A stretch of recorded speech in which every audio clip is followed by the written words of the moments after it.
There's a lot of questions on the forums about all different areas of the Twin Cessnas, and I normally don't get involved in answering those questions. There's so many different ideas, and that's great. And I tell people that come to our class that, I'm going to tell you what we've experienced. We own these airplanes. We work on these airplanes. They're in our hangar. We fly these airplanes. I've been dealing with these airplanes for years. I have been doing this for 59 years. I've taught in A&P school. I've been a practicing A&P. And do I know all the answers? Absolutely not. But I'm pretty familiar with some of the operational standards of these airplanes. And, I tell people that people who are mechanics and don't fly the planes and pilots who aren't mechanics, we have a big gap in the knowledge base. So basically, we try to teach our courses on the mechanic side of people who are also pilots.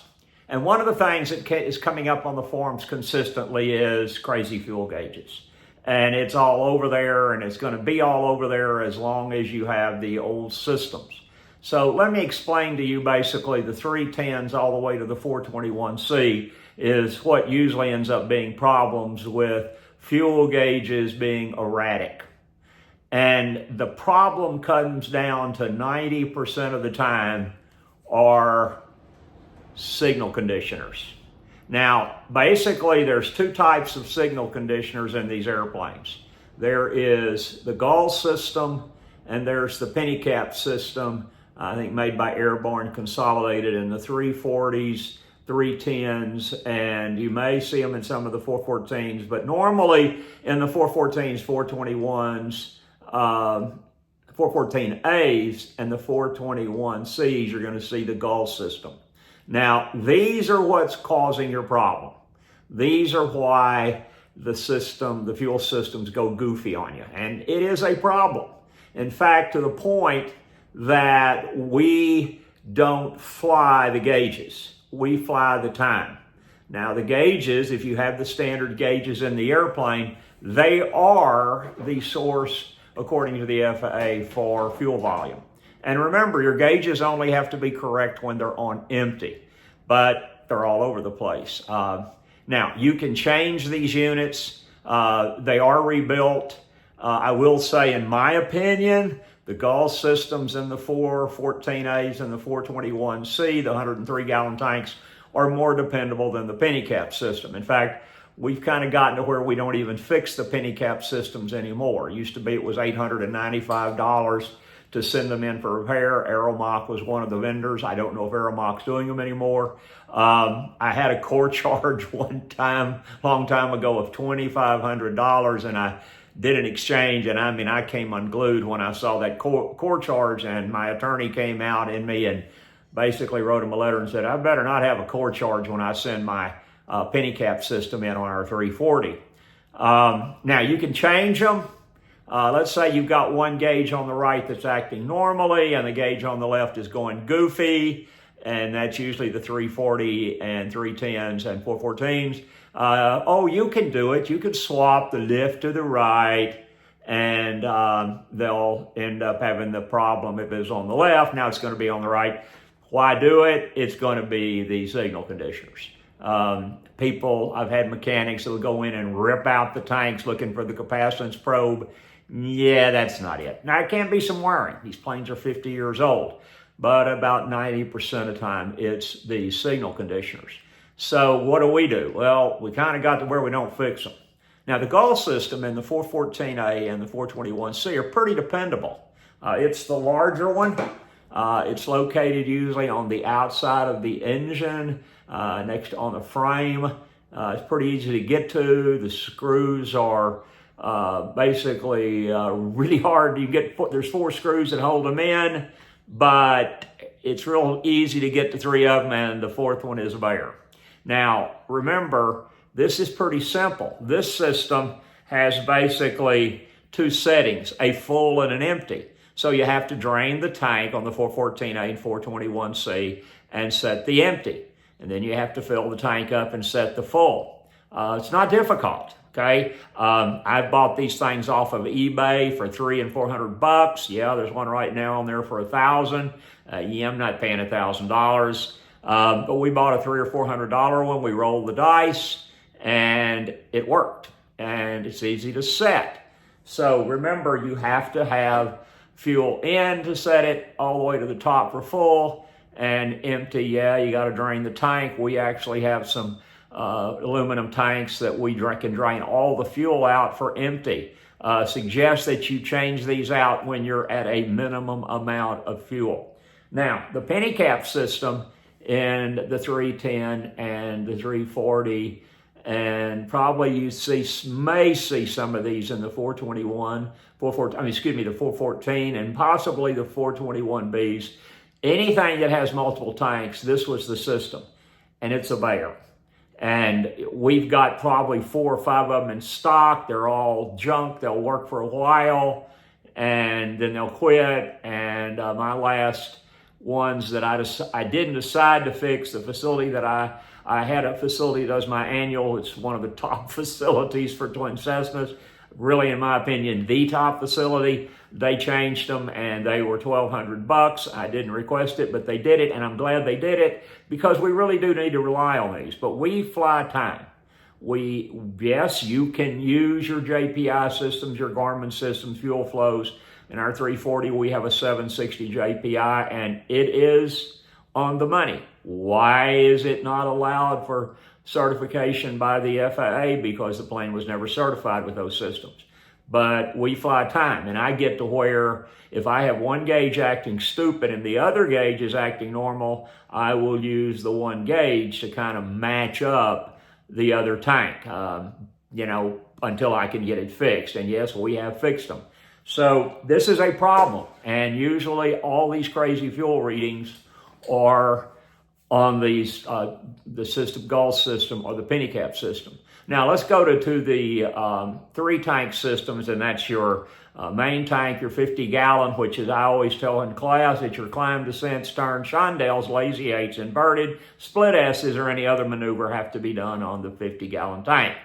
And then your auxiliary tank or your wing tank, whether it can be a 20, a 31.5 normally, or even in the B models, they actually had another bladder on them, and we see those on the B model 421s go to a 48 gallons. It's a lot of fuel. That system, again, what we'll do is we'll take one gauge and use it, but I never, never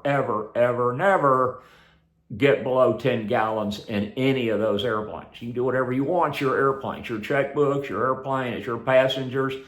I don't care, but I'm going to have, if I have 10 gallons left, and I know pretty well it's a standard flow system, and I'm matching up my flows, and I'm using the one tank if it's the one gauge that came with the plane, or a JPI 760 or 930 or a Garmin EIS, whatever. I'm going to make sure I am on final with 10 gallons. Now, I have done it with 8, but I made sure I was high and safe. And no, I have never, well, let me take that back. Many years ago, I actually had, when I did this for a living on a charter operation, I actually had a Navajo that did run out on the auxiliary tank, as we called it. And of course, we had fuel, and we just switched over. We weren't monitoring. Co-pilot and I, or the other pilot and I were just sitting there shooting the bull, and we ran out. But I make sure I don't have any more. I'm landing with 10 gallons, maybe a smidge under if it's VFR, and there's the airport, and I'm about 3 miles out. Now remember, on the 421Cs, on the later models, last models, they actually put a low indicator light on the annunciator panel, and that was for 10 gallons or 60 pounds. And I trust those lights about as far as I can throw them. So back on the crazy fuel gauges, we're going to show you something on here of a crazy fuel gauge. It's going to 90% of the time, can't guarantee it, it's going to be one of these systems. 340, 414, 310, the multi-tank models, or the Gulf system on the 103-gallon tank models. And yep, they are repairable. I don't know what the cost is now, but it's up there and it isn't going to get any cheaper. You can find these things on eBay. You can find them on Barnstormer.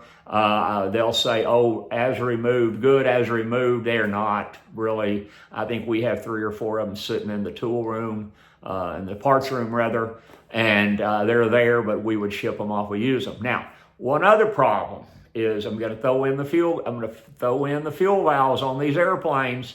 You can't trust them. And we teach in class that every now and then you have to shut your engines off with the fuel valves. You taxi in, you're not in a hurry. Let's just shut the fuel off. Let's shut the fuel off on the fuel tanks and see if they'll kill the engine. We've had that happen on both airplanes, and they just kept running. 421C, Chuck and I usually fly together. He flies, and I sit there in my old age and ride along and watch his great skills, and he is a very good pilot. And I said, we pulled in to pick up a plane. It was an annual and one of our many airplanes, and he shut off his, and it stopped, and I shut mine off on the 421C, and it just kept running. Sliding fuel valves on the 414A and 421C, the O-rings get bad. But the bad one is the 340 and the 414s and the 421Bs. It's a rotary fuel valve. It is a pain.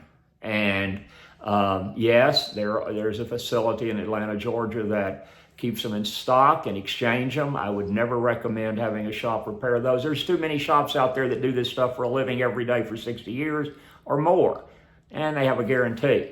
So one of the problems on the multi-tank models where you're switching from aux to main tanks and possibly throwing in some wing locker tanks, O&N systems, I had this happen one night. I had to switch over to an aux from mains, and I switched over to aux, and I'm flying along. I had flown all day long, probably put in 8 hours under 91. I'd been from Scottsdale to Wyoming and back into Houston, and 9 o'clock at night I switched over to the auxiliary tanks, and I was getting this on the auxiliary tank, what we call the wing tank. And I said, oh, it's this stupid penny cap system.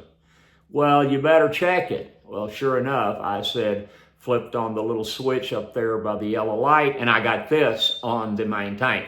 Yep, we selected the aux tank as the wing tank and to run on that, but guess what? The fuel valve didn't switch it over, and we were just out on the 50 gallons, which is your critical tank for climbs, descents, turns, chandelles, lazy 8 split S's, inverted flight, or any maneuver 50-gallon tank. So I trust the indicators and those fuel valves about as far as I can throw them. So I hope this helps. Again, disclaimer's always there. Can't guarantee it. I always tell people in class that airplanes are like relationships. Sometimes you walk in at 5 o'clock and you think she's upset and you think you know what it is and you're going to help her by getting in the middle of the conversation, and it's not what you think and it's not what she thinks. You may end up sleeping in the spare bedroom. You can't depend on airplanes just like you can't depend sometimes on long-term relationships. So airplanes are finicky. We also tell you in class that usually it's always 2 to 3 problems, not the one that you think the problem is. Thanks for listening to us. I hope this helps on the fuel system on the Twin Cessnas. And that's only the Twin Cessnas. Don't have the problem on the Moonies or the Barons or really any of the other twin airplanes. It's just the fuel system engages on these Twin Cessnas.